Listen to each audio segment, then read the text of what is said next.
Olá, eu sou Adson Manuel E eu sou Caio Matheus. e essa é a nossa apresentação referente à segunda unidade da disciplina de STR, né? Complemento curricular obrigatório da UFRN do curso de Engenharia de Computação.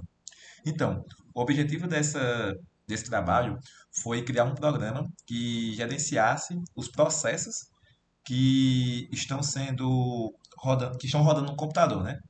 Então, para isso a gente, usando o que foi visto em sala de aula sobre processos de controle dele. Nós criamos aqui uma interface e essa interface contém comandos para que sejam alterados tanto a parte de matar, de parar e de continuar os processos, para setar a prioridade deles e também para setar em qual CPU o código em questão ele vai atuar, né?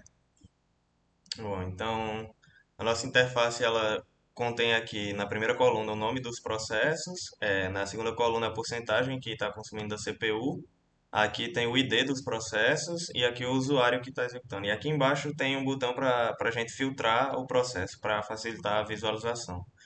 Então, para o primeiro teste aqui a gente vai mostrar as funcionalidades dessa função de matar, parar e continuar o processo baseado no seu ID. Então, para isso, a gente vai rodar um código que é o fork3, que ele vai gerar um processo pai inicialmente e posteriormente vai gerar dois processos filhos. Então, vão gerar três processos, um deles sendo o pai, e ao longo do tempo vai gerando os filhos. Então, vou dar enter para executar o código. Ele gerou aqui o processo pai. Se a gente for aqui filtrar por fork, a gente consegue ver o ID do processo pai, que é esse 13236. Então a gente vai aguardar um pouco para que ele gere o processo dos filhos.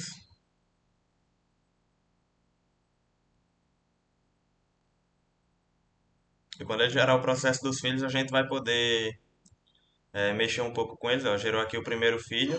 Então a gente vai ver aqui o processo 13.4.11. Então esse aqui é o processo do primeiro filho gerado pelo pai. Então quando eu vim aqui botar o ID do processo e parar, a gente pode perceber aqui na esquerda que apenas o processo pai está sendo executado. Quando eu voltar a continuar, o filho um volta a aparecer aqui. E agora já gerou o segundo filho. Então se eu matar o primeiro filho, vai aparecer aqui o defunto e ele já parou aqui de rodar. Então eu venho aqui para o segundo filho, que é 13469. Mesma forma, eu posso parar ele, apenas o pai continua. Eu posso continuar novamente aqui o processo filho 2, assim como eu posso matá-lo e fica só o pai. E por último, a gente também pode matá-lo, como feito com os outros dois. E aí finaliza. E para a execução. E aqui a gente pode perceber aqui embaixo que o processo foi morto. E agora, dando continuidade na apresentação do nosso trabalho, a gente inicialmente fez os testes das funções de kill, stop e continue para o processo de fork, né? E agora a gente vai utilizar um outro processo, que é o processo tempo, que ele tem dois laços for aninhados. Então, isso significa que eles vão ficar realizando interações entre si. A gente colocou um valor bem alto de interação para que ele passe bastante tempo executando e dê para a gente realizar os testes aqui e observar as coisas com mais calma. Então, agora a gente vai focar principalmente na função, na parte da prioridade do processo e de qual thread ele está sendo executado, né, com a 7 CPU. Então, primeiro a gente vai executar aqui o código tempo, e nisso a gente já pode vir aqui para a tela do HTOP. Então, nele, a gente tem acesso a diversas informações do, da execução, e incluindo aqui a thread que ele está sendo executado. Então, a gente pode observar aqui em cima as threads, aqui tem tá listado os processos e tal de forma bem similar à nossa tabela aqui. A gente tem o ID do usuário, tem o ID do processo, perdão, tem o usuário, tem a porcentagem CPU. Então, como a gente executou o código tempo, eu vou filtrar esse código nas duas telas para facilitar a visualização. Então, aqui já está na opção de filtrar. Então, eu vou filtrar aqui o tempo.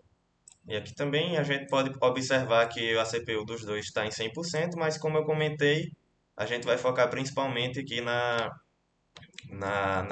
parte da prioridade e na parte da thread que está sendo executada. Então, para a gente vai ser interessante principalmente essas duas colunas aqui, que é a PRI e a NI, e essa parte aqui de cima, que é onde está a distribuição das threads. Então, inicialmente, como a gente vai realizar operações, digamos, de certa forma, no processo do tempo, então a gente vai utilizar do ID dele. Então, para isso eu vou escrever aqui 19641, que é o ID do processo tempo, como a gente pode observar na terceira coluna aqui. Então, aqui a gente pode perceber que essas duas colunas, o Nice Values, que é essa coluna NI, ela está com valor zero, e a prioridade, ela depende do valor do Nice Values, né? Ela é 20 mais o valor do Nice Values. Então, quando eu vier aqui e setar um valor de prioridade como 3, por exemplo, ele vem para 3 aqui e essa coluna já vai para 23. E agora, para a parte de mover o processo entre threads, a gente pode perceber que o nosso código-tempo ele está com 100% de CPU. Então, a gente observando aqui em cima, a gente só consegue ver que apenas uma thread está com um valor tão alto, né, que é a thread número 15. Isso informa para a gente que o tempo está sendo executado nessa thread aqui.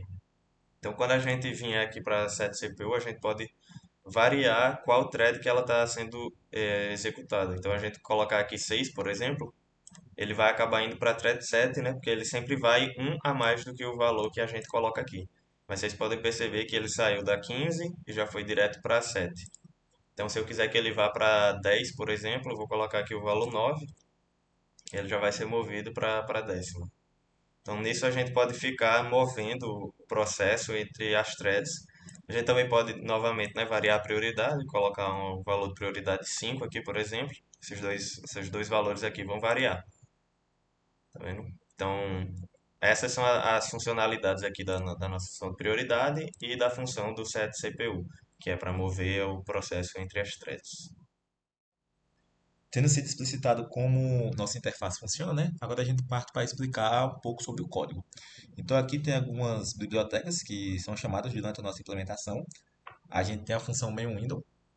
Essa função main window, ela tem uma variável de tempo e a gente starta essa variável a cada 1000 milissegundos, né? Então isso traz para a gente que a cada 1 segundo nossa tela vai ficar atualizando. E aí a gente também conecta esse tempo à função processo usuário, que é uma das principais funções que a gente tem aqui para a nossa implementação. Nós debruçando agora sobre essa função processo usuário, a gente tem que nela são passadas as informações sobre a execução dos processos. Então, partindo do PS, que é a função que a gente usa para pegar as informações dos processos, a gente guarda dentro do arquivo de texto essas informações. As informações que são referentes ao nome de processo, pelo C minúsculo, a CPU pelo C maiúsculo, ao PID pelo P minúsculo e ao usuário pelo U. Então, essas informações são salvas dentro de um arquivo de texto e são passadas para dentro aqui da nossa interface a partir dessa função aqui ler processo. Então, a gente abre o arquivo e a partir das conexões que a gente faz com os nossos integrantes aqui da interface gráfica, a gente consegue mostrar as informações dos arquivos de texto aqui na nossa interface. A gente tem a função PID usuário, que ela vai pegar o ID que foi digitado pelo usuário aqui no na nosso PID do processo, né? Então, essa informação, esse valor ele é pego e é transformado no inteiro para que ele seja usado pelas funções de clique. Então, a gente tem uma função de clique para matar, para parar e para contar. A estrutura aqui é parecida para os três, só muda que a gente vai usar o comando kill para o PID setado e para determinada situação que a gente quer. Então a gente usa o comando kill para matar, apertando o botão de kill. A gente usa o comando kill, perdão, para parar o processo. E a gente usa o comando kill para continuar o processo que foi parado, né? Além disso, nós também temos mais dois botões que são responsáveis por setar a prioridade e a CPU. Então a gente usa aqui a função, né, do set priority, para setar nossa prioridade. E a gente usa o tratamento de máscara para poder setar a nossa CPU por meio dessa função aqui, que o nome é muito difícil, então não vou me atrever a falar, né? E assim a gente conseguiu implementar nosso projeto e foi assim que nós fizemos nossa interface.